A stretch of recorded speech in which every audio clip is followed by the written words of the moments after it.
എന്തുകൊണ്ട് ഞാൻ എൻ്റെ വീട്ടിൽ അല്ലെങ്കിൽ എൻ്റെ കൊമേഴ്ഷ്യൽ ബിൽഡിങ്ങിൽ സോളാർ ഇൻസ്റ്റാളേഷനെ പറ്റി പരിഗണിക്കണം, ഞാൻ എന്തുകൊണ്ട് അതിനെപ്പറ്റി ചിന്തിക്കണം. എനർജി തന്നെ നമുക്കിപ്പോൾ 2 ടൈപ്പാണ് സോളാർ യൂസ് ചെയ്യുന്നത്, മെയിനായിട്ട് യൂസ് ചെയ്യുന്നത് കേട്ടോ. ഒന്ന് തെർമലാണ്, ഒന്ന് നമ്മുടെ ഫോട്ടോ വോൾട്ടായിക് എന്ന് പറയുന്ന പാനൽസ് വെച്ചിട്ട് ഇലക്ട്രിസിറ്റി പ്രൊഡ്യൂസ് ചെയ്യുന്ന സിസ്റ്റമാണ്.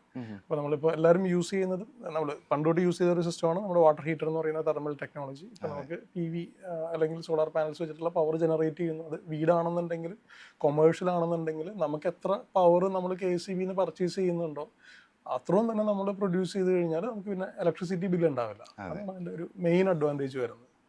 പിന്നെ നമുക്ക് ഈ പറയുന്ന പോലെ റിന്യൂവബിൾ എനർജി നമുക്ക് എപ്പോഴും നമുക്കിനിയുള്ള ഭാവിയിൽ നമുക്ക് ഇതില്ലാണ്ട് പറ്റില്ല. കാരണം നമ്മുടെ കുട്ടികൾ അല്ലെങ്കിൽ അടുത്ത ജനറേഷൻ, ഓരോ ജനറേഷൻ വരുമ്പോഴും നമുക്ക് ഈ കാർബൺ എമിഷൻ അങ്ങനെയുള്ള കുറേ ബുദ്ധിമുട്ടുകൾ നമ്മളിപ്പോഴും ഫേസ് ചെയ്യുന്നുണ്ട്. അപ്പോൾ ഇതൊക്കെ മാറ്റി കംപ്ലീറ്റ് കാർബൺ ഫ്രീ ആയിട്ട് അല്ലെങ്കിൽ സീറോ ആയിട്ട് പോവുക എന്നുള്ളൊരു ഇതും കൂടി നമ്മുടെ ഒരു ലക്ഷ്യമാണ്. അതെല്ലാ ആൾക്കാരുടെ ഒരു ലക്ഷ്യമാവണം.